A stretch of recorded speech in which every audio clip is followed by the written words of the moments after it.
The metal case weighs heavy in my hands, dog tags clinking softly against the glass as I stand on the porch of my childhood home. 8 years of military service, 2 tours in Afghanistan, and a Purple Heart, all displayed in polished oak that somehow feels both precious and insignificant as I press the doorbell. The familiar chime echoes through the house, followed by the sound of laughter and clattering dishes. Thanksgiving Day, my first holiday home since discharge. My finger traces the scar running from temple to jaw, a permanent reminder of the IED that ended my military career and sent me home with medals and nightmares in equal measure. Inside, I can already picture them. Uncle Robert carving the turkey at the head of the dining table, Aunt Meredith arranging her special cranberry relish in crystal dishes, cousins sprawled across the expensive furniture my brother Michael's financial success had funded. The same family that had relegated me to the kitchen for every holiday gathering since I was 16. "The kitchen is more comfortable for you, Alexandra," they'd say. "You've always been the practical one." Practical. Their code word for different, for difficult, for damaged. The door swings open, and my brother's wide grin falters for just a moment when he sees me. "Alex, you made it!" Michael's embrace is brief, performative. His cashmere sweater soft against my cheek, smelling of expensive cologne and privilege. Behind him, the dining room gleams with candlelight, good china, and family members who won't quite meet my gaze. "Everyone, look who's finally home," Michael announces, his hand resting lightly on my shoulder. A chorus of polite enthusiasm rises from the dining room, followed by a moment of awkward silence as they take in my military haircut, the visible scar, the stiffness in my left leg. "Alexandra, honey." Mom emerges from the kitchen, dish towel in hand. "We didn't set a place at the table. We thought, well, you've always preferred the kitchen, away from all the noise." She gestures vaguely toward the back of the house. "I've got a plate all ready for you on the counter." I grip the metal case tighter. 3 psychology degrees on the wall, and Mom still can't recognize trauma responses. The kitchen had never been my preference. It had been my refuge. A quiet place to manage the anxiety that had plagued me since childhood, away from Uncle Robert's booming voice that triggered panic attacks, away from the cousins who never understood why loud noises made me freeze. "Actually," I say, my voice steadier than I feel, "I'd like to join everyone at the table this year." Mom's smile tightens. "Oh, but honey, we're all squeezed in already. Michael's new partners are joining us, and you know how important this merger is for the family business." The family business. The words land like stones in my stomach. Prescott Financial Services, the company my grandfather started, my father expanded, and my brother inherited when I chose military service over a corner office. The same company whose mortgage division I now oversee at federal banking regulations after completing my law degree during recovery. "I understand," I say, the words heavy with unspoken history. Uncle Robert appears in the doorway, glass of scotch in hand. "There's our soldier, back from the war and ready to join the real world, eh?" He doesn't wait for an answer. "We've got the game on in the den if the dining room's too much for you. Know how you veterans can be with crowds." My jaw tightens. 8 years of service, a law degree completed with honors during physical therapy, and a federal oversight position that could reshape the entire mortgage industry, reduced to our soldier with PTSD assumptions. "The kitchen is fine," I manage, sliding the metal case into my bag. It was foolish to bring it, to hope for recognition. In the kitchen, I find my plate, turkey, mashed potatoes, and green beans already served and cooling on the counter next to the sink. No crystal glasses or linen napkins like in the dining room, just paper towels and a plastic cup of water. Through the doorway, I can see them. 19 family members squeezed around a table with 3 empty chairs at the far end. I sit on the kitchen stool, alone with the hum of the refrigerator and distant laughter. My phone vibrates with a text from Director Simmons, Files confirmed. Prescott financial audit begins Monday. Outside the kitchen window, snow begins to fall on my rental car, the understated government sedan that no one bothered to ask about, just as no one asked about my recovery, my career, or why the Department of Justice had suddenly taken interest in regional mortgage lenders. I cut my turkey into precise pieces, each movement deliberate and controlled. In 3 days, I would be sitting across from my brother in a very different setting. In 3 days, everything would change. But tonight, I eat alone in the kitchen, planning how I will dismantle the corrupt empire my family built while they excluded me from both the business and the table. The metal case sits heavy in my bag, but another weight is lifting. Tonight is the last time Alexandra Prescott will accept leftovers, in family, in justice, or in life. 3 days after Thanksgiving, I navigate the gleaming lobby of Prescott Financial's headquarters. Glass and chrome reflect morning sunlight. As employees hustle past, none recognizing the woman who once played hide-and-seek in these hallways during school holidays. My government credentials hang from a lanyard, official and impersonal, against my charcoal suit. Beside me, 2 junior analysts wheel document cases, the physical manifestation of a 2-year investigation. Ms. Prescott, the receptionist blinks when I present my ID. I didn't realize. Are you related to? I need to see Michael Prescott and the board immediately. My voice remains professional, measured. The same tone I used ordering troops into position, the same calm I maintained while lawyers argued over my medical discharge. The conference room falls silent when I enter. Michael rises from his position at the head of the table, confusion evident as he takes in my formal attire, the government seal on my badge, the analysts unpacking documents behind me. Alex, what is this? His smile falters, searching for fraternal connection. Alexandra Prescott, Department of Justice, Federal Banking Regulation Division. I place my credentials on the polished table. This is an official investigation into predatory lending practices, mortgage fraud, and discriminatory approval patterns at Prescott Financial Services. Uncle Robert's face flushes crimson. This is absurd. Michael, what kind of joke? No joke, Mr. Prescott. I nod to the analysts, who distribute sealed envelopes to each board member. These are subpoenas for your personal and professional financial records. Prescott Financial has systematically targeted military families, particularly those with deployed service members, with adjustable-rate mortgages designed to reset during deployment periods. The weight of 8 years lifts slightly as I speak. Each word erases another holiday spent alone in the kitchen while they networked and celebrated around the dining table. You can't be serious. My father's voice cracks slightly. The first sign of weakness I've ever heard from Harold Prescott, former CEO and architect of the company's expansion into military lending. Alexandra, we're your family. Which is why I recused myself from the initial investigation. I slide the recusal paperwork across the table, but not from its execution. Michael stands, straightening his tie. Can we discuss this privately? As family? Family. The word lands like artillery fire too close to position. We passed the point of family discussion when you foreclosed on Staff Sergeant Wilson's home while he was receiving treatment at Walter Reed, the same hospital where I spent 6 months in recovery. He was 3 doors down, learning to walk on prosthetics when your company took his house. Stunned silence falls across the room. My father glances at Michael, a flash of unspoken communication. That was an unfortunate oversight, Michael begins. 418 oversights in the past 5 years. All service members, all during deployment or medical recovery.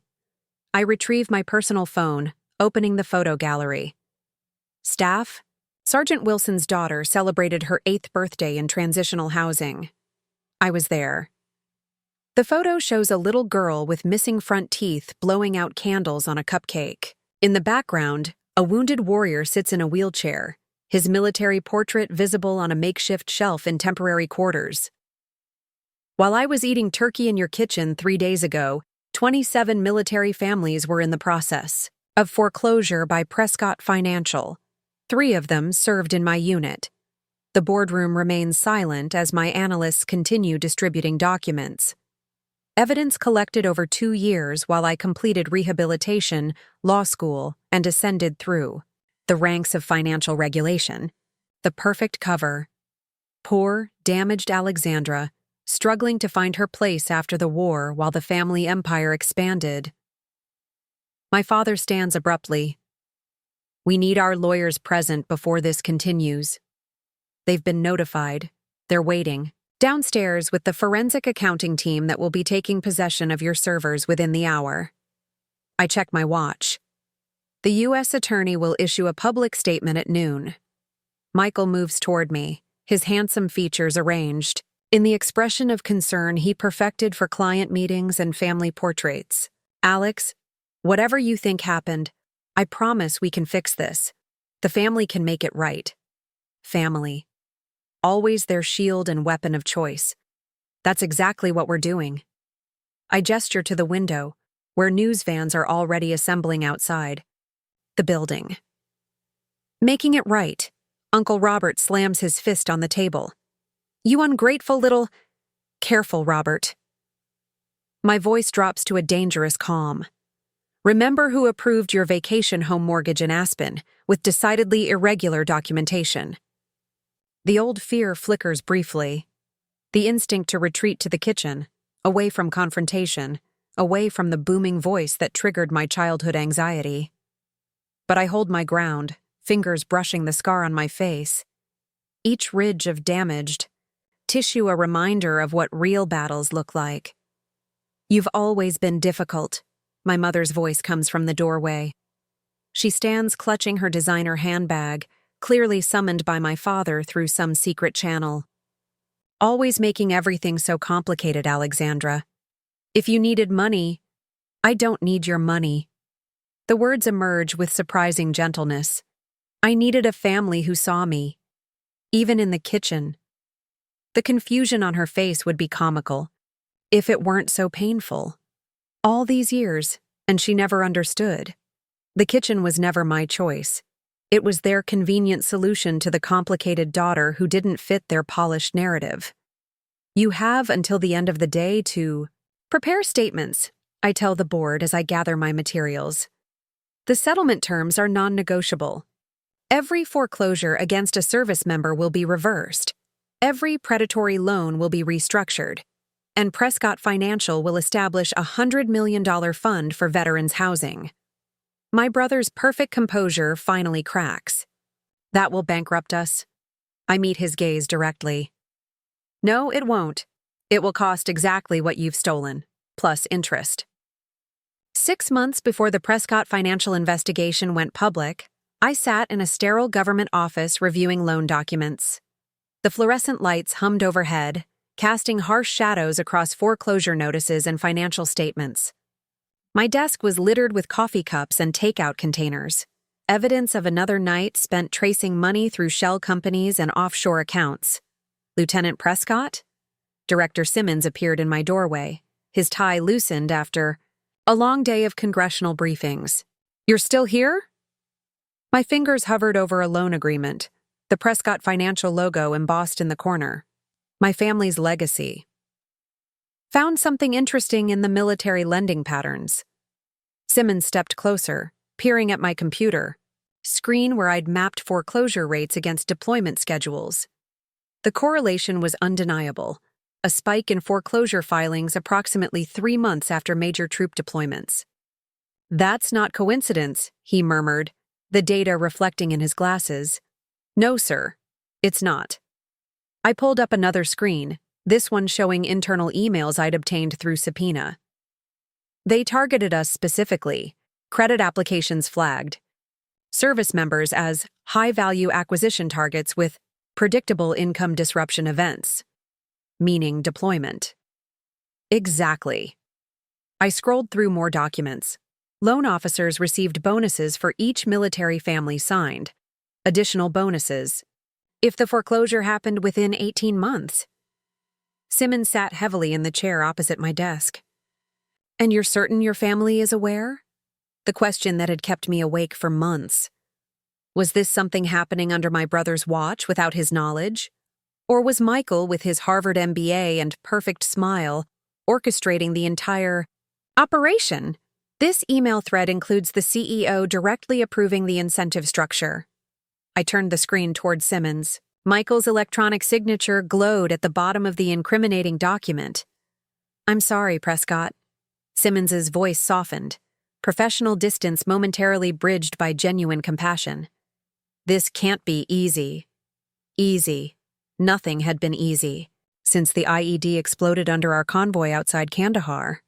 Not the surgeries, not the physical therapy, not the nightmares.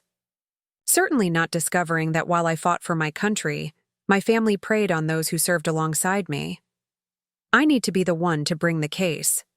My voice remained steady, surprising even me. No special treatment, but I need to be there. There's a clear conflict of interest, which I'll document, disclose, and manage according to department protocol. I straightened the papers on my desk, a gesture that echoed countless military briefings. But if anyone else serves those subpoenas, the Prescotts will spin this as government overreach. They need to see my face when their world collapses.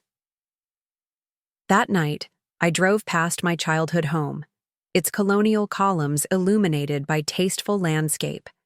Lighting. Through the windows, I could see my mother arranging flowers in the dining room, preparing for another gathering where my absence would barely register. My phone buzzed with a text from Michael. Monthly family dinner tomorrow. Mom's making pot roast. Kitchen plate for you as usual? I didn't reply. Instead, I parked across the street, opened my laptop, and finished drafting the search warrants. That would expose decades of financial crimes. The pot roast could wait. Justice couldn't. The following morning, I met with Staff Sergeant Wilson at the Veterans Center where he volunteered. His prosthetic leg gleamed under the fluorescent lights as he moved through exercises with newly wounded warriors. Lieutenant? He nodded, surprised to see me in civilian clothes. Or should I say counselor now? Alex is fine. I placed a folder on the table between us. I need to talk to you about your home foreclosure. His eyes darkened. Not much to discuss. Bank took it while I was learning to walk again. That bank was Prescott Financial. I opened the folder, revealing the documents inside. My family's company. Wilson's expression shifted from confusion to understanding. That's why you're here? Cleaning up the family mess? No. I slid the papers toward him. I'm building a case against them, and I need your testimony. He studied me, recognition dawning. You're the one from the hospital. You sat with Lila on her birthday when my parents couldn't make it up from Texas.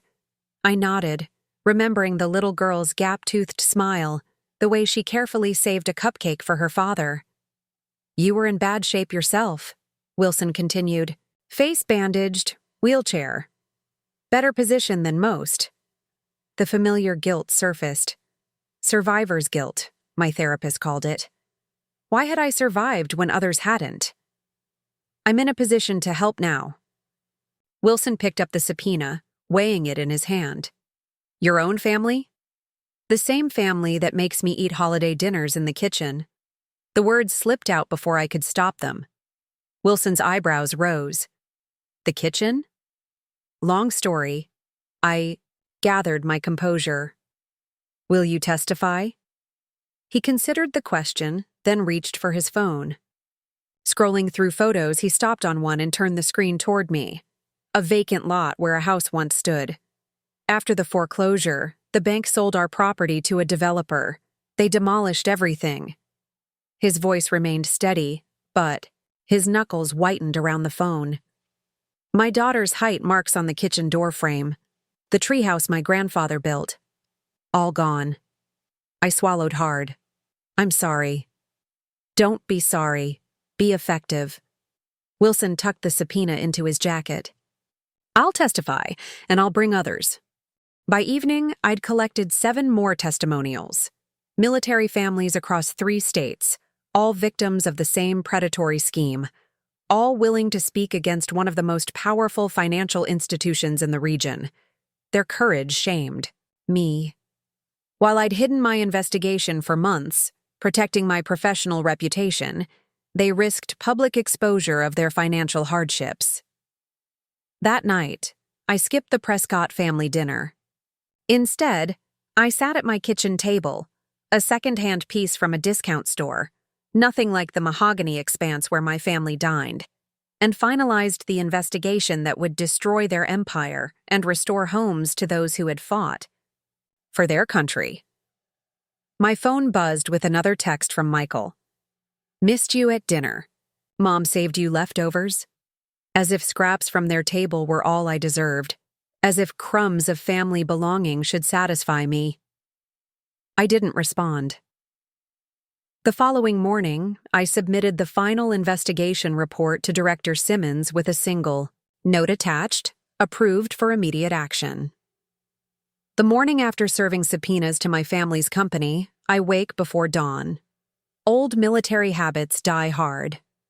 The apartment is silent save for the faint hum of early traffic outside, the city barely stirring as I brew coffee and prepare for the storm I've unleashed. My phone displays 17 missed calls: Michael, Mom, Dad, Uncle Robert, family, lawyers, each voicemail more desperate than the last. "Alexandra, this is a misunderstanding." My father's voice strains through the speaker. "Call me immediately." I delete them all, watching the notification counter drop to 0. 8 years in the military taught me strategy: when to advance, when to hold position. Today, I hold. The news breaks at 9 a.m. sharp, every major financial publication leads with the same headline: Prescott Financial under federal investigation for predatory lending to military families. One business channel displays side-by-side photos: Michael in his tailored suit from a Forbes profile, and me in uniform receiving the Purple Heart. The caption reads, "Prescott vs. Prescott, family empire challenged by veteran daughter." Discharged. Simmons calls while I'm watching the coverage. "You holding up, Prescott?" "Yes, sir." My voice betrays nothing of the knot in my stomach, the second thoughts that plague me despite years of evidence. "Any movement from their legal team?" "They're demanding your recusal, claiming personal vendetta." A pause. "The Attorney General is standing firm. Your documentation of the conflict and recusal from the investigative phase was textbook." Of course they'd claim personal vendetta. Easier than admitting they built their fortune on the backs of deployed soldiers. Easier than acknowledging they'd foreclosed on families while their breadwinners fought overseas. Easier than facing that their own daughter and sister had eaten scraps in the kitchen while they feasted on profits from others' misery. "The settlement offer stands," I remind him. "Every foreclosure reversed. Every predatory loan restructured. The Veterans Housing Fund established. They won't accept easily. Your brother's already on CNBC calling this a misguided regulatory overreach." I switch channels to find Michael's face filling the screen, his expression a practiced mix of concern and confidence. "My sister is a war hero," he tells the interviewer, "and we're incredibly proud of her service. But her experience with trauma has unfortunately colored her perspective on complex financial matters she doesn't fully understand." The old familiar dismissal. Alexandra doesn't understand. Alexandra is too emotional. Alexandra should stick to what she knows. I turn off the television before the rage building behind my sternum can escape. My doorbell rings just after noon. Through the peephole, I see my mother, her camel hair coat and pearls incongruous against the backdrop of my modest apartment building. I open the door but block the entrance. "Mom," Alexandra. Her perfume wafts between us. Chanel No. 5, the same scent that used to linger in the dining room after family gatherings I wasn't truly part of. This has gone too far. The investigation is just beginning. She waves my words away like irritating gnats. "I'm not talking about the investigation. I'm talking about you, using your position to attack your own family." Interesting you suddenly. Remember, I'm family. The words emerge cooler than I feel. That concept seems situational for the Prescotts. Don't be dramatic. She attempts to step past me into the apartment. I don't move. What do you want, Mom? Her composure cracks slightly. Your father hasn't slept. Michael's children are being harassed at school. The press is camped outside our homes. No mention of the military families who lost their homes. No acknowledgement of the children who changed schools multiple times as their parents scrambled for housing after foreclosure. The settlement terms are non-negotiable, I repeat. This will ruin us financially. Her voice rises slightly, the first hint that her control is slipping. Everything your grandfather built, everything your father expanded, was built on fraud. I finish the sentence she can't. The evidence is irrefutable. She studies me as if seeing a stranger. Perhaps she is. The Alexandra she knew, or thought she knew, would have retreated to the kitchen at the first sign of conflict.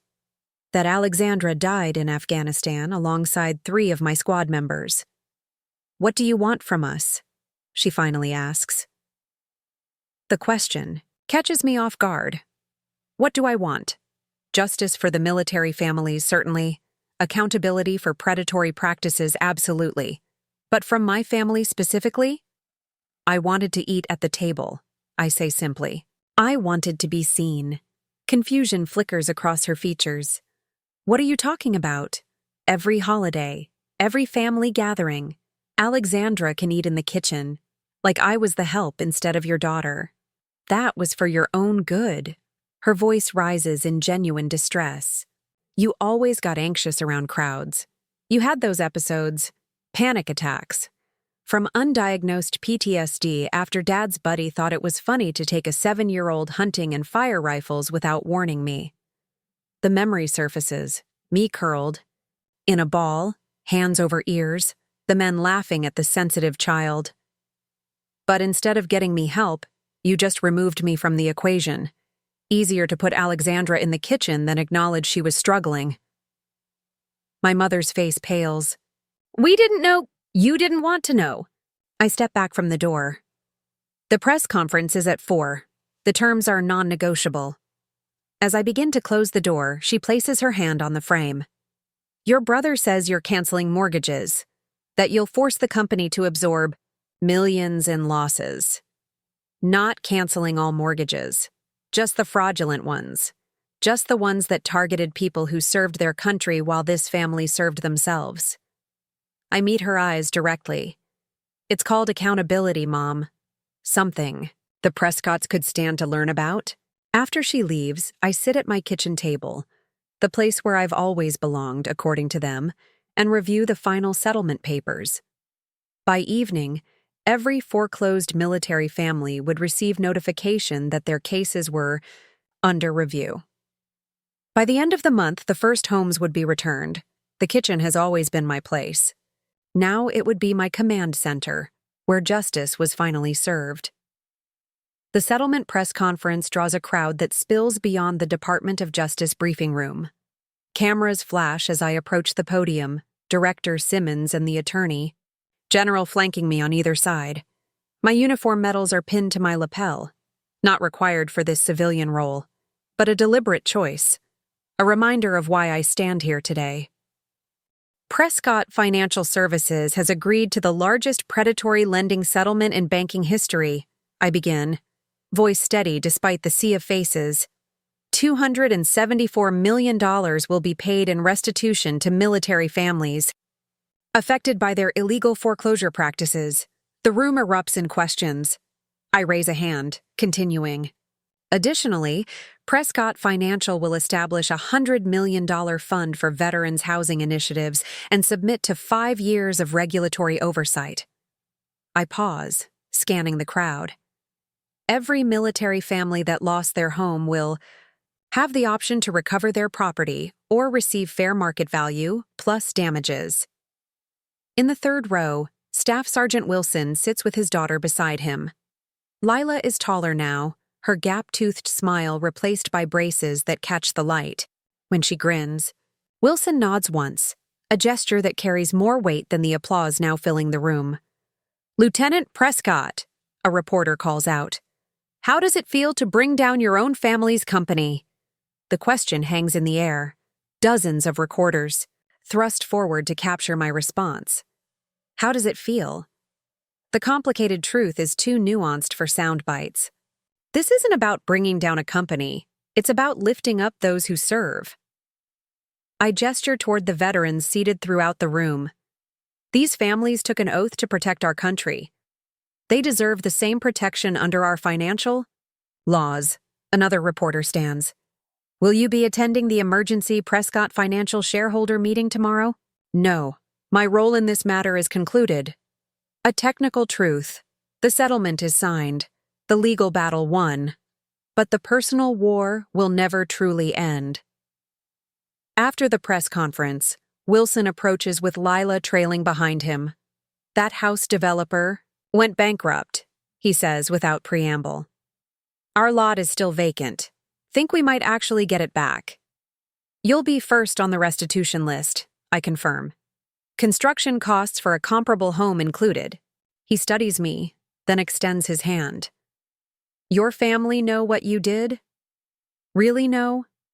I think of my mother's visit, her inability to connect decades of exclusion to my current actions. They know the legal facts. The emotional reality might take longer. Family's complicated.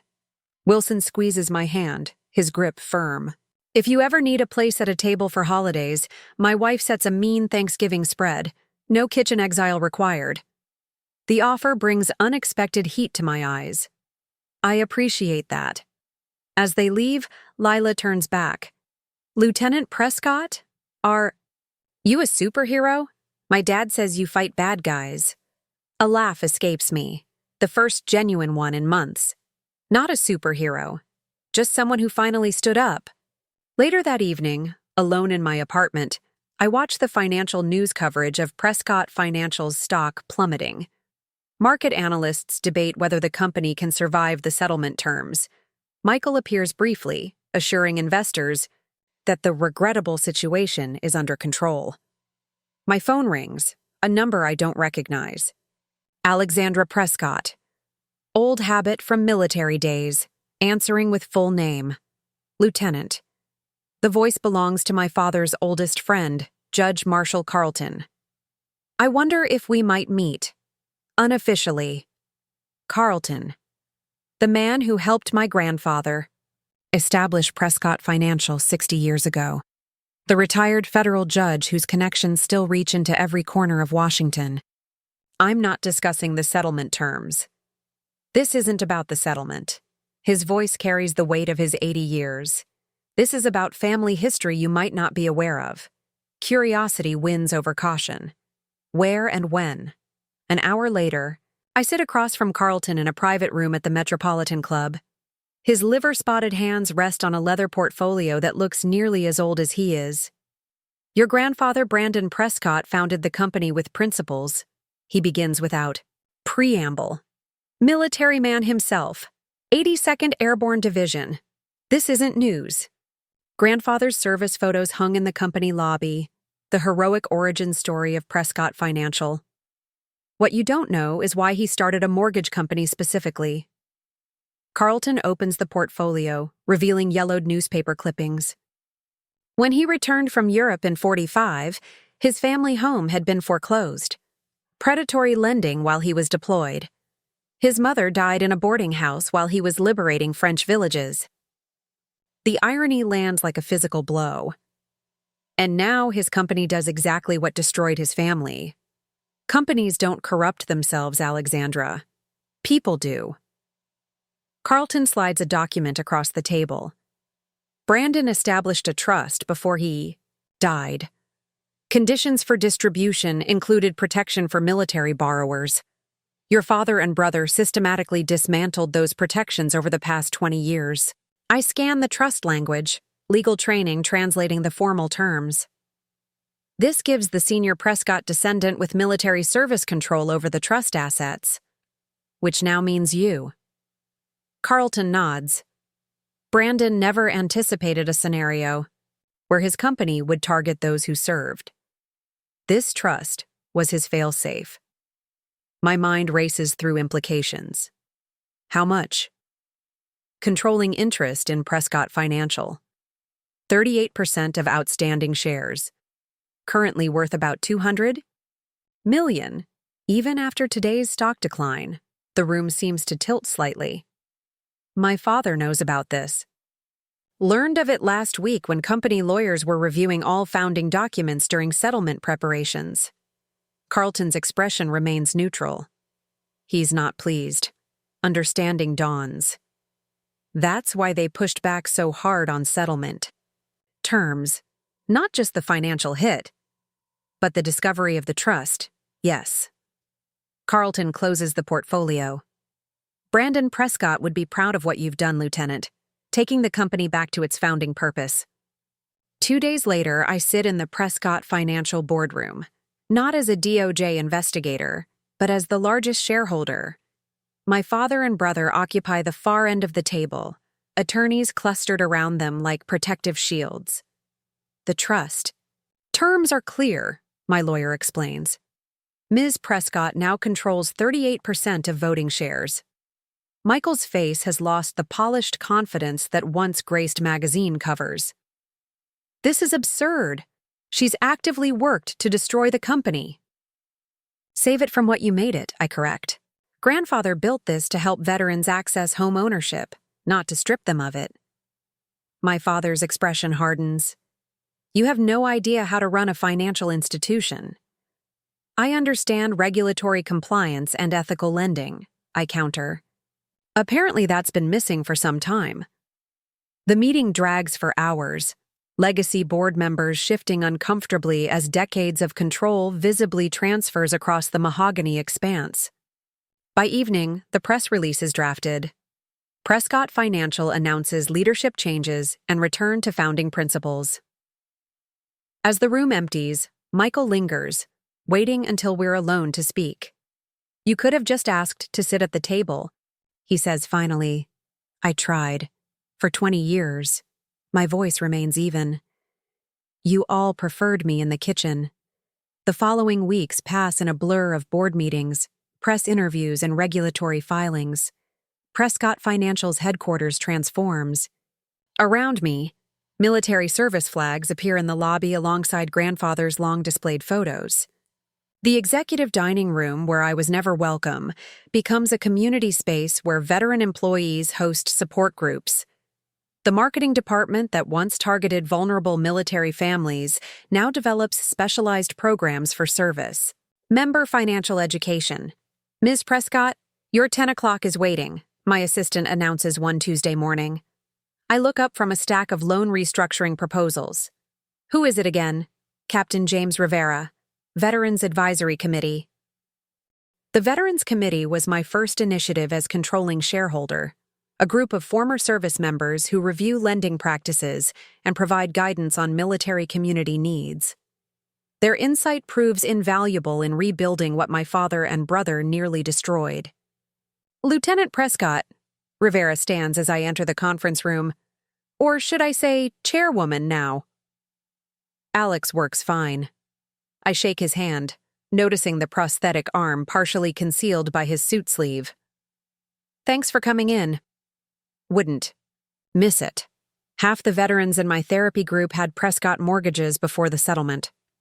He gestures to the window overlooking the financial district. They're still getting used to the idea that this place is on their side now. That makes 2 of us, I admit, settling into a chair across from him. What's on your agenda today? Rivera slides a folder across the table. Proposal for converting foreclosed properties in military communities into transitional housing for wounded warriors. Your team said you wanted to see it first. I scan the document, impressed by its thoroughness.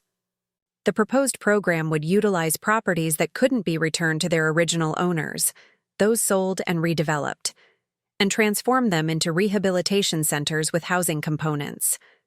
This addresses a serious gap in the system, I note, thinking of my own difficult transition from military hospital to civilian life. How quickly can we implement? With Prescott's resources? 6 months for the pilot program. Rivera's expression remains carefully neutral. Your brother rejected this same proposal last year, said it wasn't financially viable. Of course he did. Michael never saw value beyond the balance sheet. Never understood that some investments pay dividends that can't be quantified in quarterly reports. We'll start with 10 locations, I decide, signing the preliminary approval. I want updates directly, not filtered through middle management. Rivera's professional demeanor cracks slightly, revealing genuine surprise. Just like that? Just like that? I return the folder. This company was founded to help veterans access housing. Time we got back to basics. After our meeting concludes, I walk Rivera to the elevator. As the doors open, he hesitates. The veterans community is watching this closely, he says quietly. Many of us never thought we'd see justice, especially from a system that favors wealth and connections over service. I'm not doing this for recognition, clearly. A hint of a smile crosses his face. That's why it matters. The elevator doors close, leaving me in the corridor that once intimidated me as a child. The same hallway where Michael and I played hide-and-seek during school holidays, before the family dynamics calcified, before the kitchen became my designated place. My phone buzzes with a text from my mother. Thanksgiving planning. Will you be joining us this year? The annual question, but this time with entirely different undertones. No mention of kitchen seating. No assumption of my absence. The balance of power has shifted, and she's cautiously testing the new boundaries. I don't respond immediately. Instead, I return to my office, my father's former domain, and open the bottom drawer of his desk. Inside lies the service medal I found while cleaning out his personal items. My grandfather's bronze star from World War II, tucked away, and forgotten like so many family truths. That evening, I drive to the Veterans Rehabilitation Center where I volunteered during my own recovery. The building hums with quiet activity, physical therapy sessions, counseling groups, job training classes. Staff Sergeant Wilson greets me in the recreation room where he now works as a peer counselor. The prodigal banker returns, he jokes, clapping me on the shoulder. Slumming with us common folk. Looking for perspective, I correct him, taking in the room full of wounded warriors navigating their new normals. How's the housing situation? Wilson's expression sobers. 3 new families this week, all facing housing insecurity during recovery. The VA is backlogged as usual. I pull out Rivera's proposal, explaining the Transitional Housing Initiative. We could fast-track this location as the first pilot site. He studies me, then the document. You're serious about this. It's not just PR cleanup. I lived through the system failures, I remind him, my hand reflexively touching the scar on my face. I had family resources to fall back on, problematic as they were. Most don't. Even if that family relegated you to the kitchen? Wilson's directness is refreshing after weeks of corporate doublespeak. Especially then, the truth emerges easily now. I know what it's like to be visible only when convenient, to be valued conditionally. We walk the facility grounds, identifying potential improvements and expansion areas. As twilight settles over the city, my phone buzzes again. Another text from my mother. Please let us know about Thanksgiving. Your father is asking. Wilson notices my expression change. Family drama doesn't end with corporate takeovers, does it? Apparently not. I pocket the phone without responding. Speaking of family gatherings, how's Lila doing? School play next week. She's playing the Statue of Liberty. Pride radiates from him. You should come. She still talks about the lady soldier who saved our house. The invitation warms something long cold inside me. I'd like that. Later that night, as I work through trust documents in my apartment, my doorbell rings.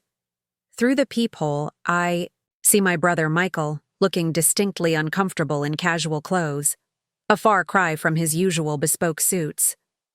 I open the door but maintain position in the threshold. Michael, it's late. Can I come in? He shifts his weight, uncharacteristically uncertain. Please, Alex. Against better judgment, I step aside. Michael enters slowly, taking in my modest apartment with its military precision and minimal decoration.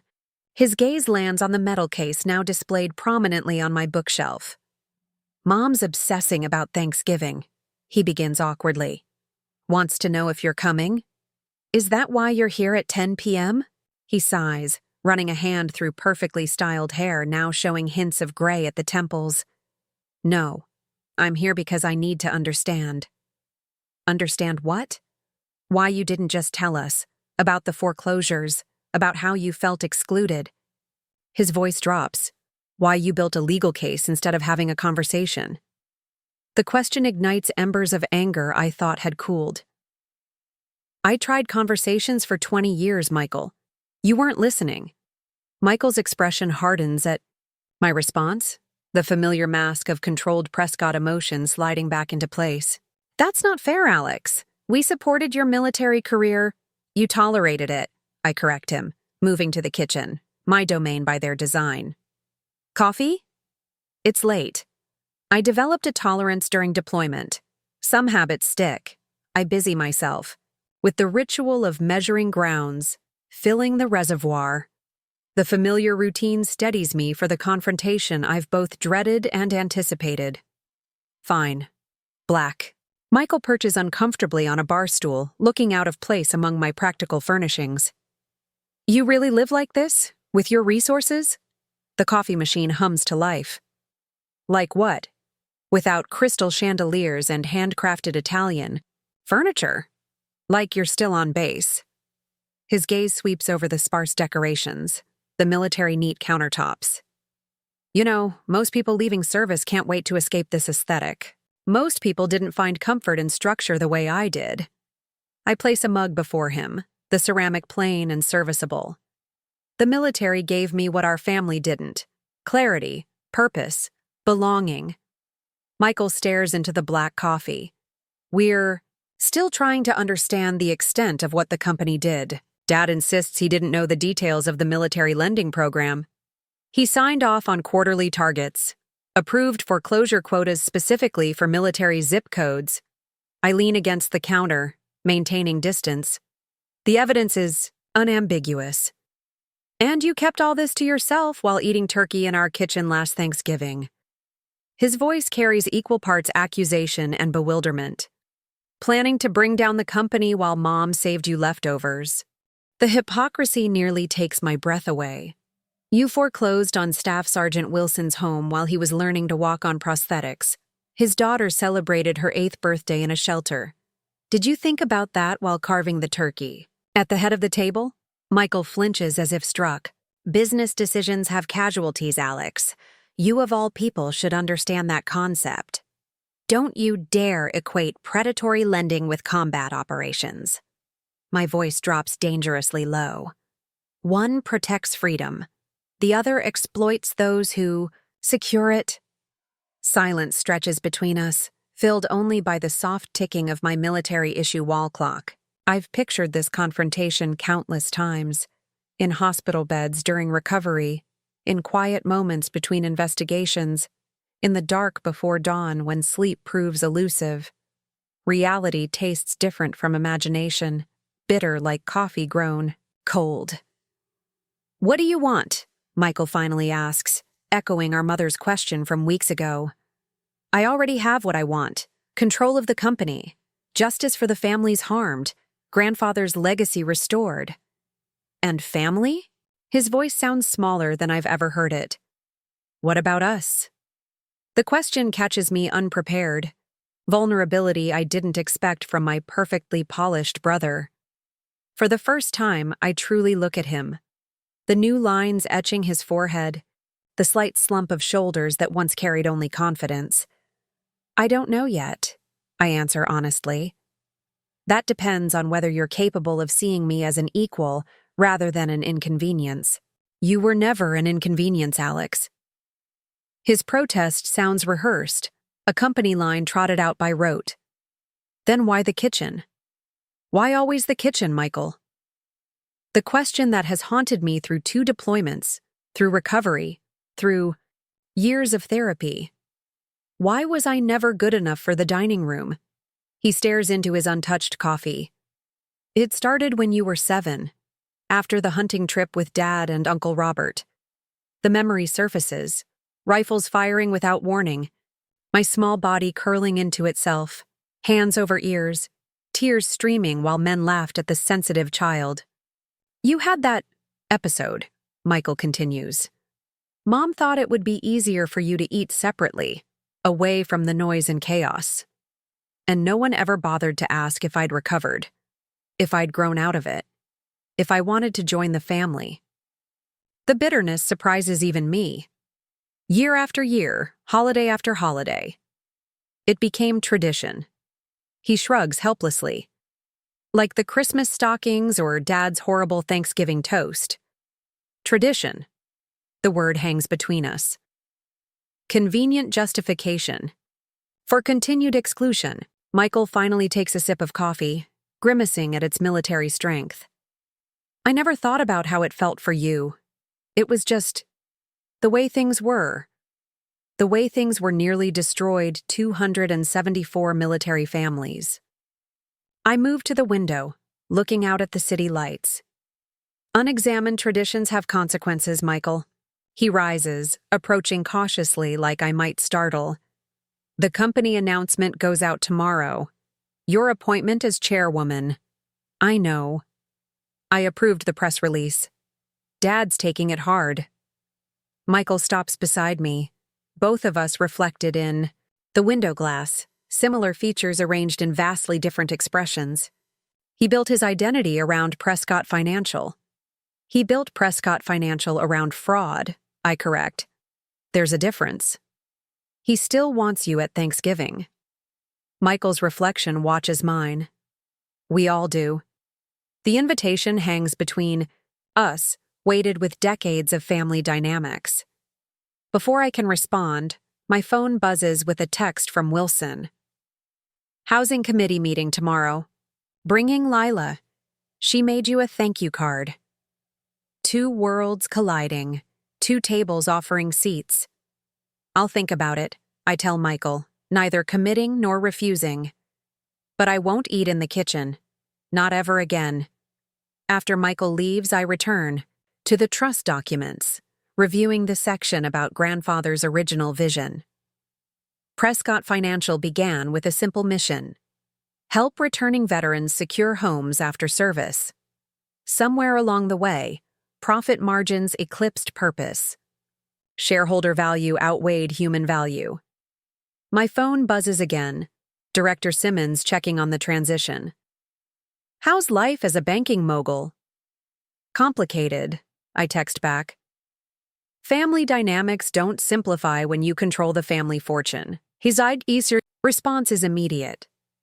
Remember why you did this. Not for revenge, for justice. Justice. The word that drove me through years of investigation. The principle that kept me going through recovery, through law school, through countless nights documenting fraud, while my family remained oblivious to both my purpose and my pain. I closed the trust documents and opened my laptop instead, pulling up the transitional housing proposal. By morning, I've expanded the initial pilot from 10 locations to 20, allocating an additional $50 million from the Veterans Fund. The kitchen table where I once ate alone becomes the launching pad for healing hundreds. Before dawn breaks, I finally reply to my mother's text about Thanksgiving. I'll be there. But I'll be sitting at the dining table. And I'm bringing guests. Thanksgiving morning arrives with unexpected snow, delicate flakes dusting the city in pristine white. I stand before my bedroom mirror, adjusting the collar of my blazer, the purple heart pin secured to my lapel. Not my usual holiday attire, but today isn't about blending in. Today is about being seen. My phone chimes with texts from Wilson and Rivera, confirming our meeting time. The Veterans Housing Committee had embraced my invitation to the Prescott family Thanksgiving with enthusiasm bordering on tactical planning. Operation Dining Room, Wilson jokingly named it, though the military precision of our coordination suggests the humor masks genuine understanding of the significance. Outside my building, a company car waits, another change in the new Prescott. Financial. The driver nods respectfully, holding the door as I slide into the back seat. The community center first, Miss Prescott? Yes, please. I check my watch. 2 hours before we're expected at my parents' home. Plenty of time for our first stop. The community center bustles with activity when I arrive. Volunteers in Prescott financial vests distribute turkeys and grocery bags to families lined up outside. Inside, the Veterans Committee has transformed the main hall into a dining room with 20 tables, each serving a different military family who might otherwise spend the holiday in transitional housing. Lieutenant! Lila spots me first, breaking away from where she's arranging silverware. Her braces flash as she grins. Dad said you're taking us to your fancy family dinner after this. Wilson appears behind her, dressed in a crisp button-down and tie. Only if you finish your duties here, young lady. He winks at me over her head. She's more excited about infiltrating the Prescott mansion than meeting the president last month. It's not actually a mansion, I correct him, helping. Lila folds a napkin into a more elaborate shape. Just an unnecessarily large colonial with too many rooms no one uses. Rivera joins us, clipboard in hand. 20 families served here this morning. Transportation arranged for 15 veterans to family gatherings across 3 states. Emergency. Housing secured for 3 new arrivals yesterday. He delivers the report with military efficiency. Operation Holiday Home is running at optimal capacity. Pride swells unexpectedly. In just 6 weeks, the committee has accomplished what years of traditional charity never could. Systemic support rather than symbolic gestures. The press release goes out at noon, Rivera continues. Prescott Financial's Veterans First initiative officially launches today. Perfect timing. I survey the room, watching families gather around tables, volunteers serving plates piled high, with traditional fixings. What better day to announce a genuine seat at the table for everyone? The next hour passes in a blur of activity, serving food, listening to stories, witnessing community form around shared experiences. These tables, mismatched and utilitarian, somehow hold more warmth than the polished mahogany expanse where I'll soon sit with my blood relations.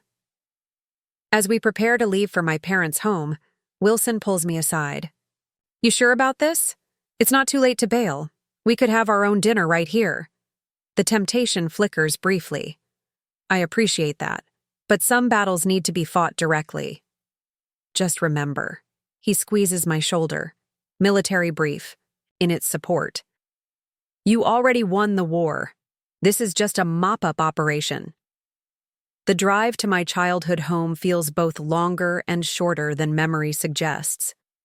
Lila presses her face against the window as we enter the neighborhood of stately homes, set back from tree-lined streets. You grew up here? It's like a movie set. Parts of my childhood were spent here. I correct gently. The important parts happened elsewhere.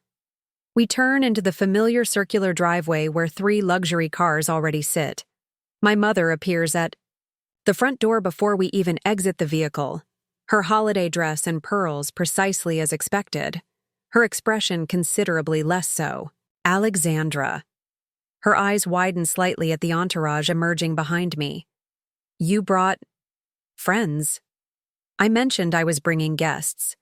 I make the introduction smoothly. Staff Sergeant Thomas Wilson, his daughter Lila, and Captain James Rivera. My colleagues from the Veterans Advisory Committee. Mother's social autopilot engages despite her obvious discomfort. How lovely. Welcome to our home. Please come in. The foyer smells of pine and cinnamon, the traditional Prescott holiday scent profile carefully curated by seasonal decorators. Through the archway, I glimpse the dining room where crystal glasses catch afternoon light, where sterling silver flatware gleams against embroidered linen, where family members mill with cocktails in hand. "Can I take your coats?" Mother reaches automatically, pausing at the sight of Wilson's prosthetic arm partially revealed as he removes his jacket. To her credit, she recovers quickly. "Richard, our guests have arrived." My father emerges from his study, old-fashioned in hand. His expression cycles rapidly through surprise, recognition, and carefully controlled neutrality. "Welcome. Drinks are in the living room. Alexandra, a word?" Before he can maneuver me toward privacy, Lila steps forward, extending a handmade card, decorated with glitter and awkwardly drawn houses. "Lieutenant Prescott helped us get our home back after your bank took it. My dad says she's a hero twice, once in the war and once in the bank." The silence that follows stretches painfully until Michael appears, playing his role as family diplomat. "You must be Sergeant Wilson. Alexandra has told us about your work with the Housing Committee. Impressive initiative." "Her initiative," Wilson corrects, accepting the offered hand. "I just brought the perspective of someone who's been on both sides of your foreclosure notices." Mother's glass nearly slips from her fingers. "Perhaps we should all move to the living room. Dinner won't be for another hour." "Actually," I interject, "we've just come from serving Thanksgiving meals to military families in transitional housing. I promised Lila a tour of the house where I grew up." "Of course," Mother nods, relief evident at the momentary reprieve. "Michael, why don't you show them around while I check on dinner?" As Michael leads our group upstairs, I notice the subtle changes throughout the house. Family photos rearranged to prominently feature my military graduation, awards I'd never seen displayed now hanging in the hallway, my childhood artwork suddenly worthy of framing. "Quite the revisionist history," I murmur to Michael as the others examine a particularly formal family portrait. "Mom's idea." He keeps his voice low. "She's been on a mission to prove they were supportive parents all along. Interesting timing. They're trying, Alex." His expression suggests genuine effort to bridge the chasm. "Dad canceled his golf game to be here. Hasn't done that in 15 years. The tour continues through rarely used guest bedrooms, the formal library where business associates were entertained, and finally, my childhood bedroom, preserved in amber since my departure for basic training. "You had your own bathroom?" Lila marvels, inspecting the space with wide-eyed wonder. "And a window seat?" Material comfort was never lacking, I acknowledge, touching the spines of books arranged on shelves, classics I'd escaped into when family dynamics became too painful. Just the emotional variety. Wilson examines a photograph on the nightstand. Me at 16, acceptance letter to West Point clutched in hand, face solemn rather than celebratory. "You knew even then, didn't you, that you needed to forge your own path?" I knew I needed purpose beyond accumulated wealth. I straightened the frame. The military offered clarity the Prescott world lacked. When we finally descend for dinner, the extended family has assembled: Uncle Robert and Aunt Meredith, cousins with their spouses, Michael's wife and children. Their conversations halt as we enter, curious eyes assessing the newcomers with varying degrees of discretion. Mother appears from the kitchen, wiping her hands on an apron she definitely hasn't been cooking in. "Dinner is ready. Everyone, please. Find your seats." I pause at the dining room threshold, memories washing over me. Decades of holidays spent listening to these same voices from the kitchen counter, paper plate balanced on my knee while they toasted success and privilege around. Polished mahogany. The table has been rearranged. New place settings added. And directly opposite my father's position at the head sits a chair that has been pulled out, clearly waiting for me. "Alexandra." Mother gestures with forced brightness. "We thought you might like to sit here this year." I hesitate at the threshold, all eyes tracking my movement as I approach the designated chair. The position carries obvious symbolism. Opposite my father, equal in stature, if not in their estimation. Wilson, Rivera, and Leela are seated nearby, their place settings as elaborate as any family members. Surface equality, meticulously arranged. "Thank you," I say simply, taking my seat. The chair feels foreign beneath me, the vantage point entirely new. From here, I can see everyone's faces, the crystal chandelier overhead, the oil painting of my grandfather that has witnessed decades of family gatherings from which I was excluded. Uncle. Robert clears his throat. "Well, this is certainly different." His glass already half empty. Scotch his perpetual holiday companion. Alexandra at the grown-up table at last. "Robert," my father warns quietly, taking his position at the head. "Let's keep today pleasant." Pleasant. The Prescott family watchword. Keep things pleasant on the surface, no matter what currents rage beneath. I catch Wilson's eye across the table, his slight nod communicating understanding of the subtext. Thupker. First course arrives. Butternut squash soup in imported china bowls. My mother raises her water glass. Before we begin, I think it's appropriate to express gratitude for family being together again. Alexandra. We're so pleased you could join us this year. Join us. As if my kitchen exile had been voluntary absence, rather than systematic exclusion. Still, I recognize the gesture for what it is, an awkward attempt at reconciliation. "Thank you for having all of us," I respond, deliberately including my guests in the acknowledgement. Conversation flows uneasily as soup spoons scrape against fine china. Aunt Meredith questions Rivera about his military service with practiced interest that never quite reaches her eyes. My cousins swap glances when Lila mentions her school in a neighborhood they'd never visit. The familiar Prescott choreography of polite distance continues around unfamiliar participants who didn't learn the steps. Alexandra. Uncle Robert's voice carries over others, slightly too loud. "Your brother tells me you've completely restructured the military lending division. Seems like an overreaction to a few unfortunate foreclosures."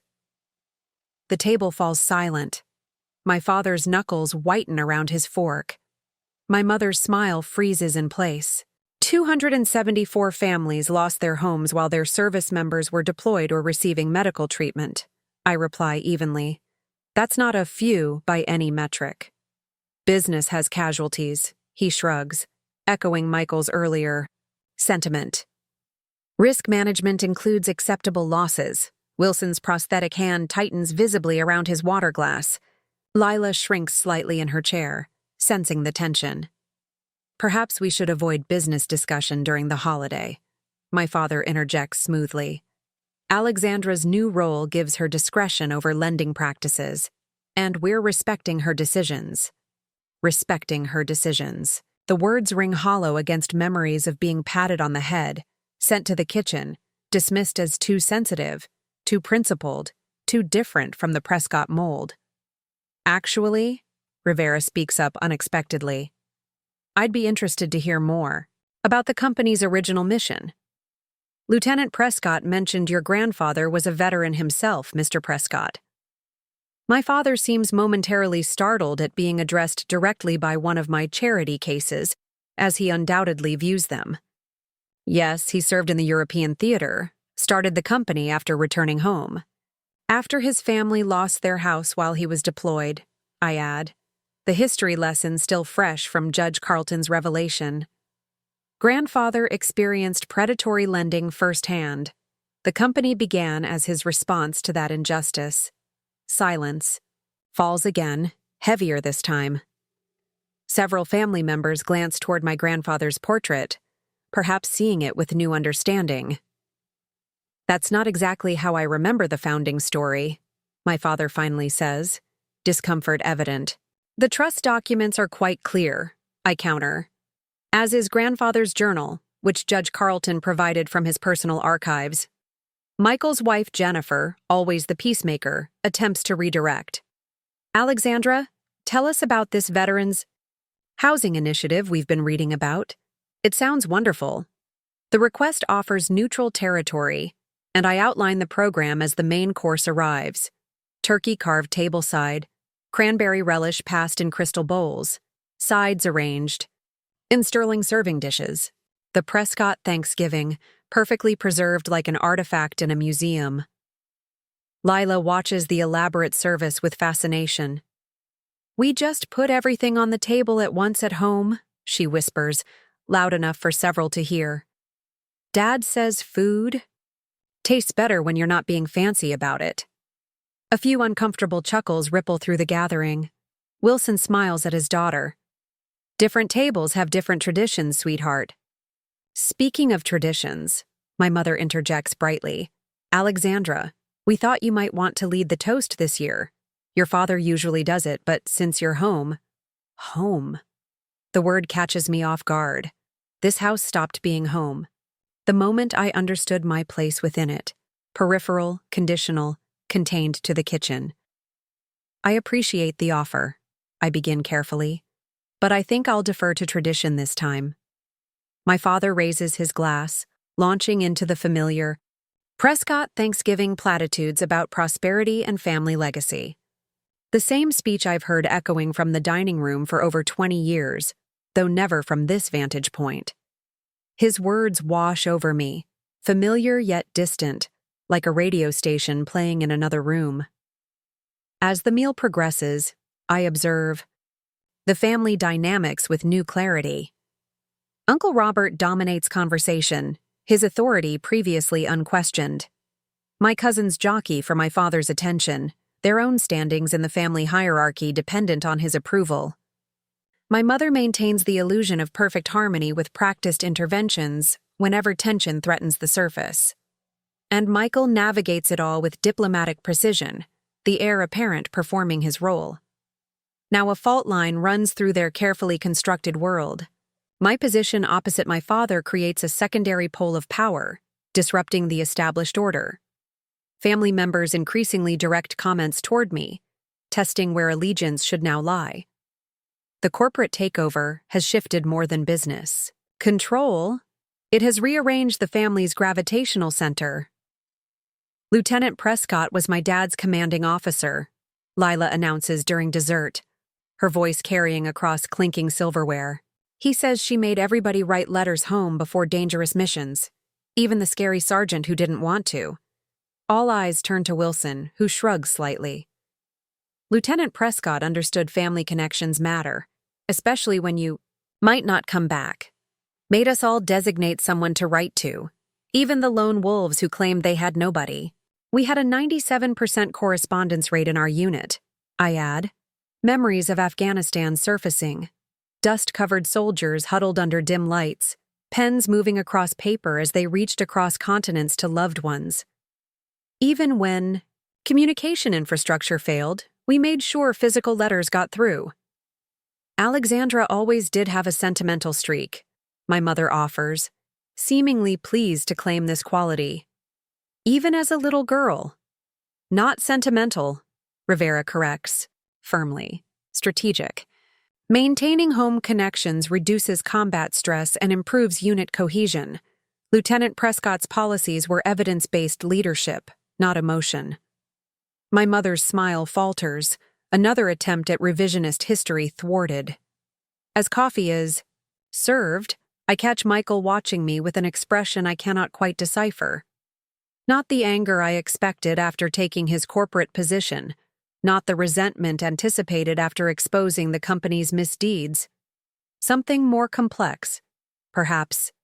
Recognition of a worthy opponent, or realization that the sister he dismissed for decades possesses strengths he never acknowledged. "Alexandra," my father finally addresses me directly, coffee cup perfectly balanced in manicured hands that have never known manual labor. "Your mother and I have been discussing holiday plans. We thought perhaps for Christmas we might do something different.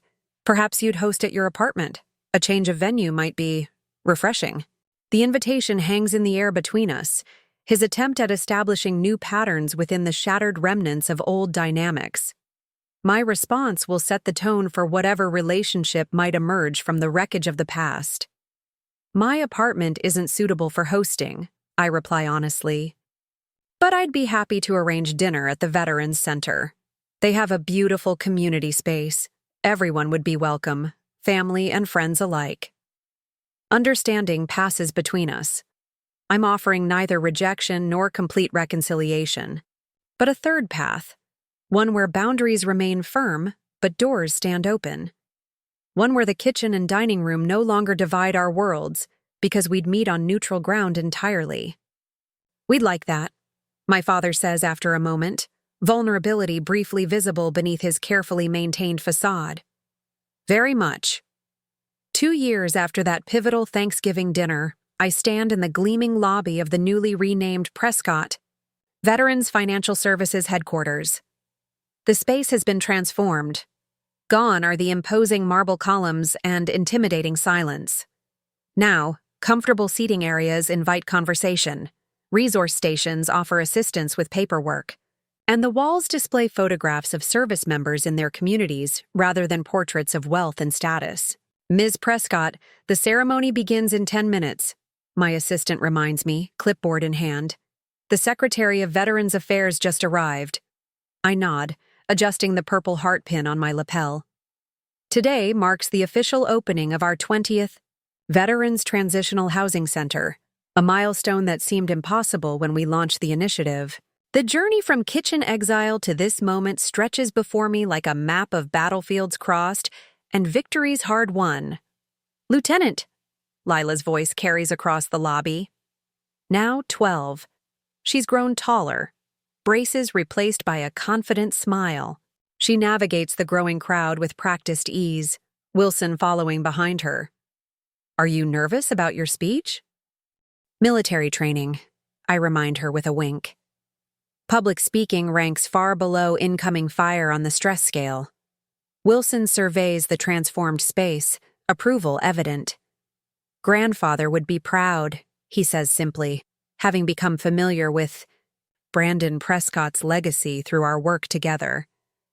This is what he intended all along. Alexandra. My mother's voice comes from behind us. She approaches cautiously, still learning the boundaries of our carefully reconstructed relationship. Everything looks wonderful. 2 years have softened the sharp edges between us. Not through forgetting.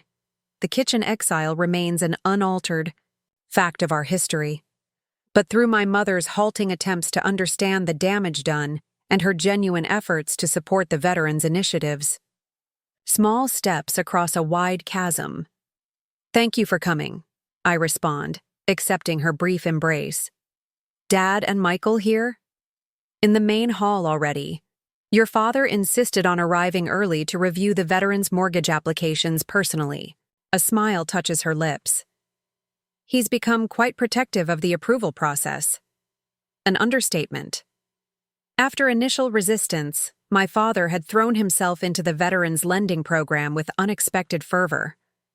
Whether motivated by guilt, legacy concerns, or genuine awakening remained unclear, but his financial expertise now served the very community Prescott Financial once exploited. And Michael? I ask, scanning the crowd for my brother. Networking, of course. Mother gestures toward a corner where Michael stands deep in conversation with Captain Rivera and several congressional representatives. He's determined to secure that additional funding. Michael's transformation had been the most surprising. After a period of resentment following the corporate takeover, he had approached me with an unexpected proposal, using his considerable political connections to expand the veterans program beyond our private initiative into federal policy. The Prescott charm and networking skills that once secured favorable regulatory treatment now opened doors for legislative reform. As we move toward the main ceremony hall, I feel Wilson's hand on my shoulder. Did you tell them yet? Not yet. I glance toward where my family has gathered. Today's not about me. Wilson shakes his head. Recognition matters, Lieutenant. Even you have to admit that now. The ceremony unfolds with military precision. Acknowledgements, presentations, ribbon cutting. I deliver the keynote address from memory, outlining the program's accomplishments with data and statistics rather than emotion. 2,000 veterans and families housed, 400 foreclosures reversed, $18 million in predatory loans restructured. Behind the numbers stand real people with real stories, lives interrupted by service and now continued with dignity. Midway through my speech, I pause, looking out over the gathered dignitaries, veterans, family members, and press. In the third row, Staff Sergeant Wilson sits beside Lila, who records everything on her tablet for a school project. Behind them, my parents and Michael occupy seats they specifically requested, not in the VIP section where protocol would place them, but among the veterans they now consider colleagues and friends. This initiative began with a simple question, I continue, departing from my prepared remarks. What happens when those who serve our country come home to find the American dream they protected has become inaccessible? What happens when the systems designed to support homeownership instead become predatory traps for those in uniform? A murmur ripples through the audience. The Prescott financial scandal, though legally settled, remains a sensitive topic in financial circles. I learned these questions through personal experience, both as a veteran who came home changed and as someone who discovered my family's company had betrayed its founding mission. The answers required more than corporate restructuring. They demanded a complete reimagining of how we value service and belonging. My gaze finds Wilson, who nods encouragingly. Today, I'm announcing the final phase of our transformation. Effective immediately, Prescott Veterans Financial Services will transition to a nonprofit organization with a permanent endowment. Ownership will transfer to a board comprised primarily of veterans, with all future profits dedicated to expanding housing opportunities for service members. Applause breaks out, drowning my next words. In the audience, my father's expression shifts from surprise to something more complex. Pride mingled with relief, perhaps understanding this represents true redemption for the Prescott name. After the ceremony concludes, we gather in the community space that once served as the executive dining room. The contrast couldn't be more stark. Where polished mahogany and crystal once signaled exclusivity, communal tables, and accessible design. Now welcome all. No more kitchen exile for anyone. You didn't mention your nomination. Michael approaches, champagne flute in hand. Humble as always. Today wasn't the right forum. I accept the glass he offers. The program matters more than any individual. Recognition. The Presidential Medal of Freedom isn't any individual recognition, he counters, a hint of the old competitive Prescott spirit surfacing. Even you have to acknowledge that's significant. The nomination had come as a complete surprise. Recognition for the Veterans Housing Initiative and financial reforms that had spread far beyond Prescott Financial to influence national policy. I still wasn't entirely comfortable with the attention, preferring the work itself to accolades. Alexandra, my father joins our conversation, looking somewhat diminished in his retirement, but more genuine than I can ever remember. Remarkable announcement today. Your grandfather would approve. I hope so. I glance toward the portrait, now hanging in the community space, not the formal oil painting that once dominated the corporate boardroom, but a black and white photograph of Brandon Prescott in his uniform, standing beside a simple house. His trust made it all possible. No, my father corrects gently. You made it possible. The trust was just money. This, he gestures around the transformed space, to the veterans and families celebrating together. This took vision and courage. Coming from my father, the acknowledgement carries unexpected weight. After decades of seeking approval that never came, I find myself able to accept his recognition without needing it to validate my worth. The Medal of Freedom ceremony is next month, Michael reminds me. The whole family wants to attend. Family. The word has evolved in meaning over the past 2 years. It now encompasses Wilson and Lila, who visit my apartment for movie nights. Captain Rivera and his wife, who join me for holiday celebrations.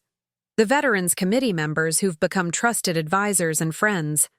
And yes, the blood relations who once relegated me to the kitchen, now cautiously, imperfectly attempting to make amends. You're all welcome to attend, I tell them, catching sight of Lila waving from across the room, beckoning me to join a group of young people listening to an older veteran's story. Excuse me, I'm needed elsewhere. As I cross the room, I pass all. The space where a wall once divided the executive dining area from the staff kitchen. The symbolic barrier between privilege and service, between belonging and exclusion, has been physically removed. In its place stands a memorial wall listing the names of service members who lost homes to predatory lending practices, a permanent reminder of mistakes acknowledged and lessons learned. The journey from kitchen exile to this moment hasn't been about revenge or even justice alone. It's been about transformation of a company, a family, and myself. The power to cancel mortgages gave me leverage, but the commitment to rebuild gave me purpose. The medal they'll pin to my uniform next month matters far less than the keys. We've returned to veterans' hands and the tables where everyone now has a seat. Wilson catches my eye as I join the group, his expression communicating understanding without words. He knows better than most how long the road from battlefield to home can be, how complex the journey from exclusion to belonging. We both carry scars, his more visible than mine, but no more defining. Lieutenant Prescott has a story you should hear, he tells the gathered young people, making space for me in their circle, about what happens when you find strength in the very place they tried to hide you. I take the offered seat, ready to share the truth that has transformed everything. Sometimes the kitchen, where they send you when they think you don't belong, becomes the very place you learn how to fight, how to survive, and ultimately, how to rebuild the entire house. 5 years after taking control of Prescott Financial, I stand at the podium in the East Room of the White House. The Presidential Medal of Freedom hangs around my neck, its weight unfamiliar yet somehow right. The journey from that kitchen counter to this moment stretches like a roadmap of battles won and bridges rebuilt. Lieutenant Prescott's innovative approach to veterans' housing has transformed the landscape of post-service support, the President concludes, stepping back as applause fills the ornate room. Her courage in confronting systemic injustice, beginning with her own family's company, exemplifies the highest ideals of American citizenship. In the front row, Lila, now 15 and considering West Point herself, records everything on her phone. Beside her, Wilson sits tall in his dress uniform, chest decorated with his own medals of service.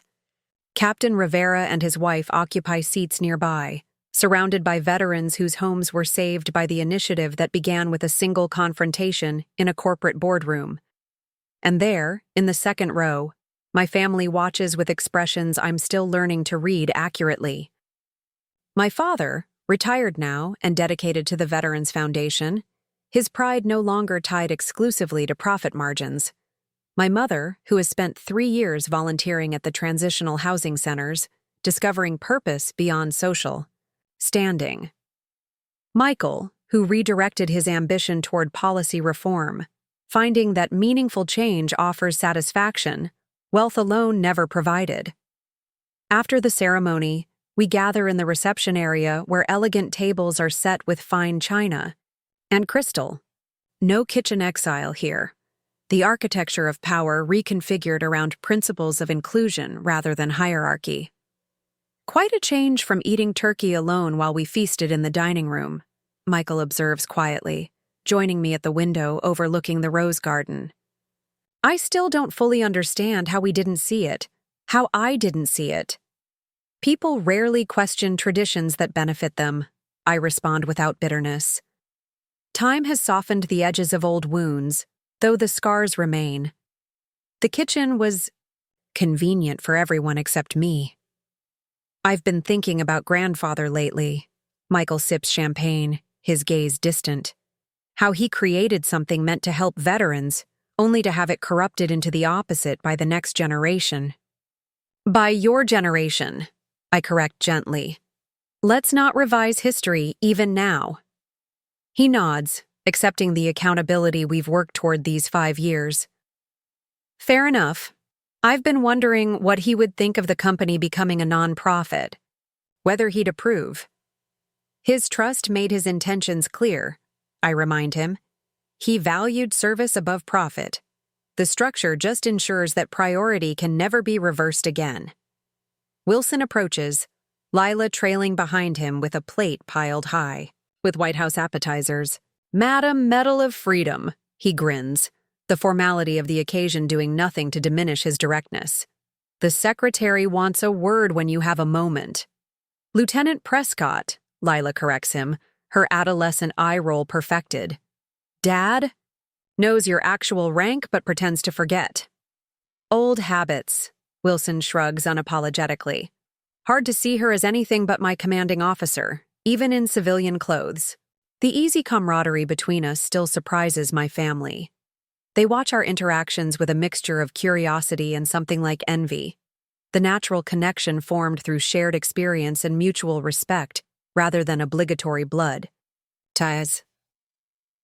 My mother joins our circle, elegant as always, but somehow softer at the edges. "Alexandra, the transition home in Norfolk, sent this." She hands me a small package wrapped in simple brown paper. "They asked me to make sure you received it today." Inside lies a handmade leather-bound journal, its cover stamped with the insignia of each military branch surrounding a simple house. The first page bears signatures from dozens of veterans and families who've passed through the program, their messages of gratitude framing a single photograph. Me eating alone at the kitchen. Counter during that last Thanksgiving before everything changed. "From kitchen to White House," the inscription reads. "Thank you for seeing value where others saw inconvenience." The unexpected gift catches me off guard, emotions rising that I rarely permit in public settings. Wilson recognizes the moment, deftly steering conversation toward logistics for tomorrow's Veterans panel while I regain composure. Later, as official photographs conclude and guests begin departing, my father approaches. Age has softened his imposing presence, vulnerability gradually replacing the corporate armor he once wore like a second skin. "I've been trying to understand," he begins, his voice uncharacteristically hesitant. "All these years, I've been trying to understand how we got it so wrong." "Which part?" I ask, not unkindly. "All of it. The company, the kitchen." He gestures vaguely, words failing a man who once commanded boardrooms with eloquence. "You." The admission costs him visibly. Acknowledging. Failure has never come easily to Harold Prescott, whose identity was built on infallible success. "I thought I was protecting you," he continues. "Your anxiety, your differences from other children. I thought giving you space away from everyone was kindness." It might have been, initially, I allow, the perspective of years bringing nuance to childhood memory. But it became exclusion when no one ever asked if I still needed that separation, when it became automatic rather than responsive. He nods, the distinction significant. Like the military lending program, something that began with good intentions, twisted into harm through neglect and assumption. The parallel surprises me, revealing depths of reflection I hadn't credited him with reaching. Perhaps we've both been underestimating each other all these years. "The Medal of Freedom." He gestures to the decoration I've removed and tucked into its presentation case. "Your grandfather received one, you know, after the war, for actions his unit was never officially recognized for. This is news to me." "You never mentioned that." "It's displayed at the Historical Society. He never kept it at home, never spoke about it." A faint smile touches his lips. "Said medals were just metal and ribbon. The work was what mattered. Understanding passes between us, something inherited not through corporate shares or trust, documents, but through deeper currents of character that skipped a generation before resurfaces.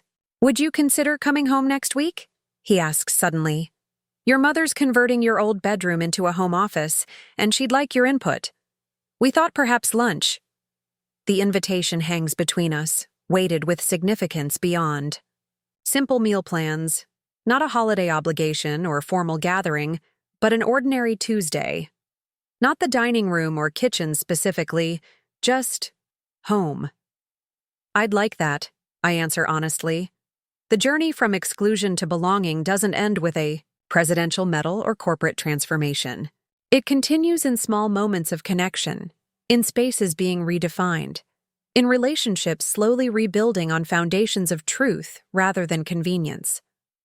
As I leave the White House, journal tucked securely under my arm, I pass the presidential kitchen where staff prepare for the next day's events. Through the doorway, I glimpse white-coated chefs working with practiced efficiency, their domain neither lesser nor separate from the magnificent rooms where others will dine.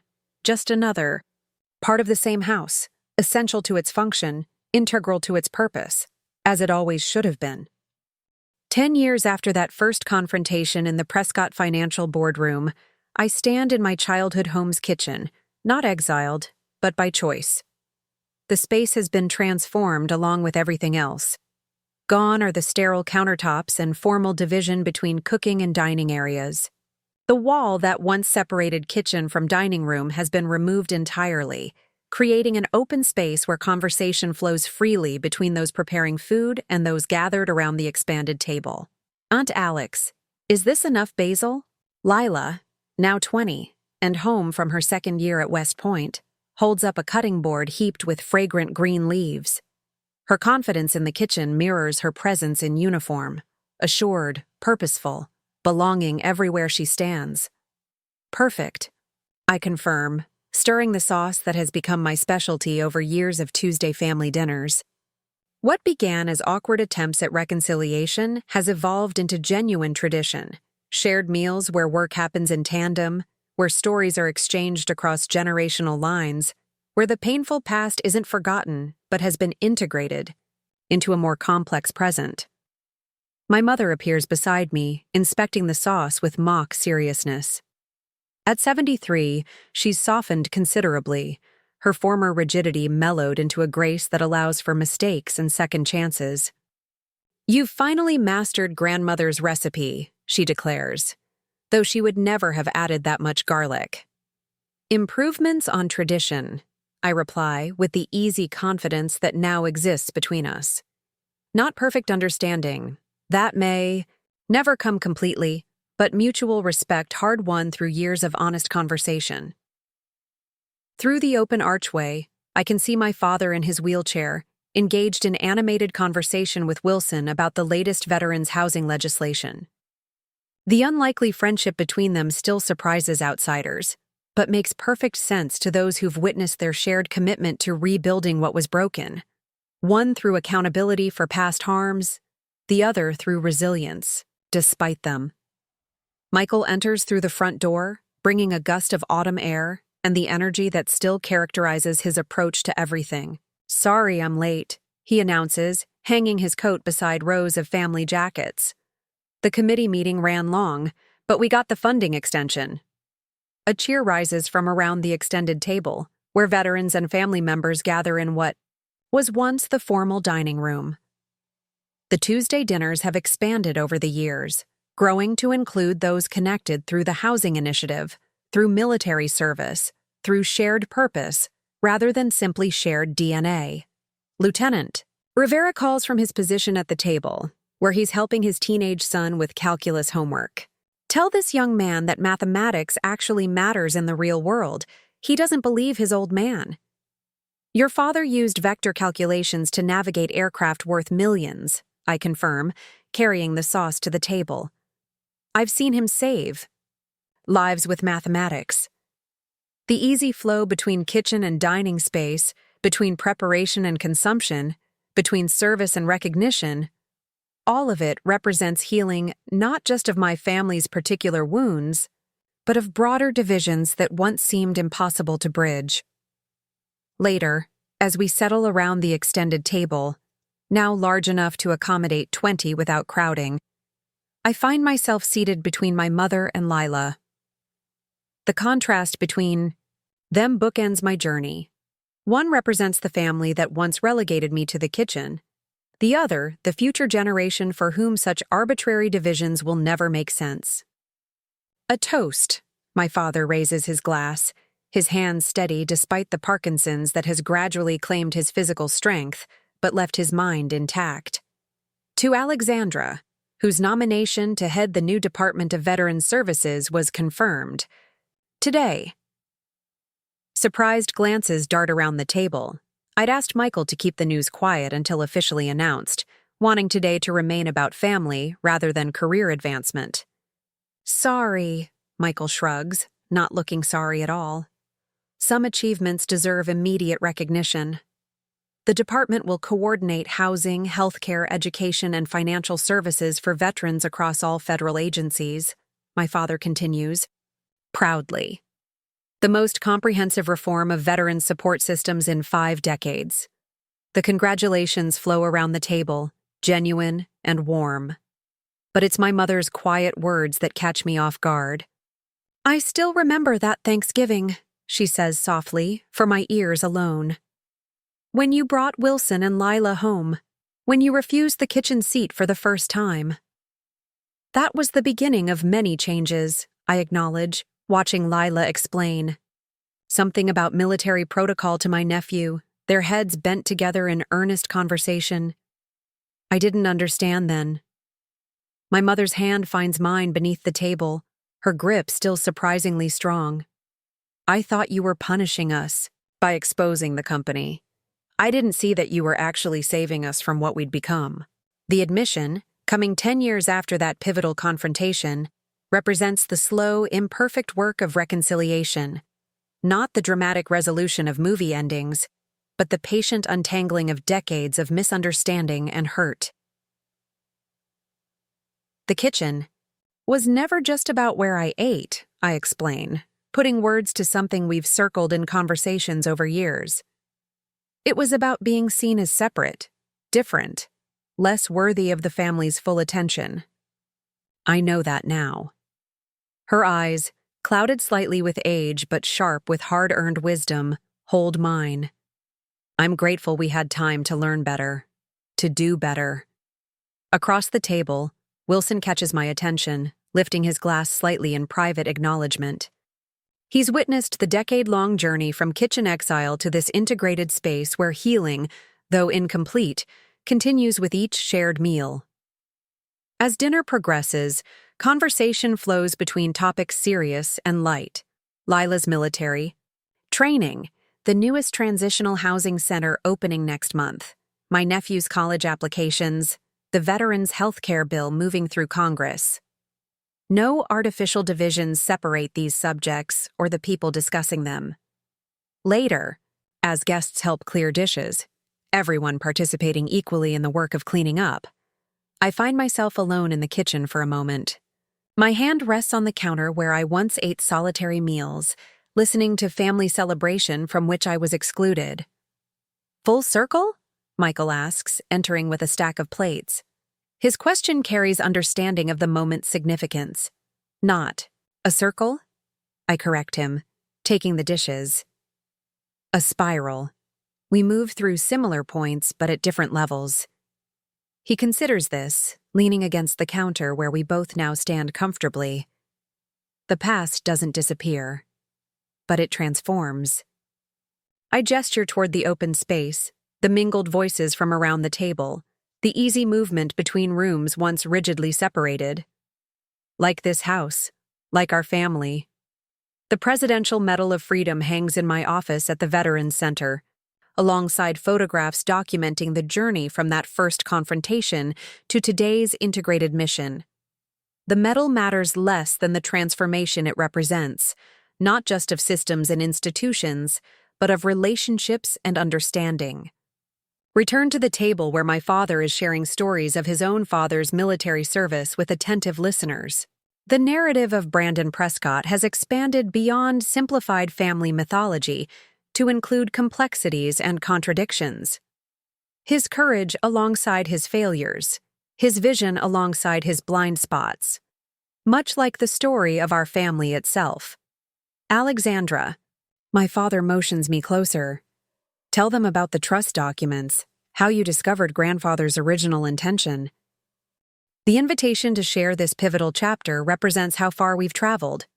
No longer hiding uncomfortable truths or maintaining convenient fictions, we've learned that honest reckoning, though painful, creates space for authentic connection. As I settle beside him, preparing to tell the story they've requested, I realize that kitchens and dining rooms, like families themselves, are not defined by walls that separate, but by purpose that unites. In the end, we all need both nourishment and recognition, both service and acknowledgement. The meal that began in that transformed kitchen continues around this expanded table, where everyone now has a place, where everyone belongs, where everyone is finally, imperfectly, but genuinely seen. 15 years after that first Thanksgiving confrontation, I stand in the kitchen of the newest Veterans Transitional Housing Center. The 50th facility opened under the program that began with One Family's Reckoning. The space bustles with activity as residents prepare their first Thanksgiving dinner together, the air rich with competing aromas of diverse cultural traditions sharing a single space. A young woman in a wheelchair navigates the specially designed kitchen with practiced ease, her service dog attentive at her side. "Lieutenant Prescott," she calls, spotting me in the doorway. "Come taste this, my grandmother's recipe from the Philippines." I accept the offered spoon, the flavors complex and unfamiliar. "Extraordinary," I tell her truthfully. "Will you share the recipe?" "Family secret," she grins. "But I'll teach you sometime. Kitchens are for sharing, right?" The phrase catches me unexpectedly, distilling 15 years of transformation into 5 simple words. Kitchens are for sharing, not for exile, not for separation, not for establishing. Hierarchy through physical space. My phone buzzes with a text from Lila, now a captain herself. "Landed safely. Save me leftovers. Lots of stories from deployment to share." Across the communal dining area, I spot my father in animated conversation with 2 young veterans. At 82, he volunteers weekly despite his Parkinson's, sharing financial advice with transitioning service members. The Prescott Foundation he once controlled with iron authority now serves as the primary funding source for these centers, its mission permanently secured through the trust I restructured before stepping away from leadership. My mother appears, beside me, her volunteer coordinator badge identifying her official role. "The Secretary of Defense called," she informs me quietly. "The President signed the Veterans Comprehensive Care Act this morning. The legislation represents the culmination of a decade's work, systemic reform extending far beyond what any private initiative could accomplish. Its passage closes a circle begun in my family's kitchen, where exclusion once taught me to recognize injustice in ways prosperity might never have revealed." "Dinner in 15 minutes, calls Wilson from his position at the main table, where place settings await dozens of residents and visitors. No assigned seating, no hierarchy of importance, no separate spaces dividing those who serve from those being served. As residents and visitors begin gathering, a staff member appears with the ceremonial bread my mother now bakes for every center, opening. "Where should I put this, Lieutenant?" "Center of the table," I tell her, watching as the loaf joins dishes from a dozen cultural traditions, "where everyone can reach it equally." The symbolism isn't lost on those gathered. The shared table, the communal breaking of bread, the absence of walls between preparation and consumption, between service and recognition. I take my place among them, not at the head or foot, not relegated to kitchen counter or given position of honor, but simply one among many in the circle of belonging we've created together. The kitchen taught me how to see injustice. The dining room showed me power's uneven distribution. But this table, this borderless, hierarchyless gathering place, this is where healing happens. One meal at a time, one story at a time, one recognition of shared humanity at a time.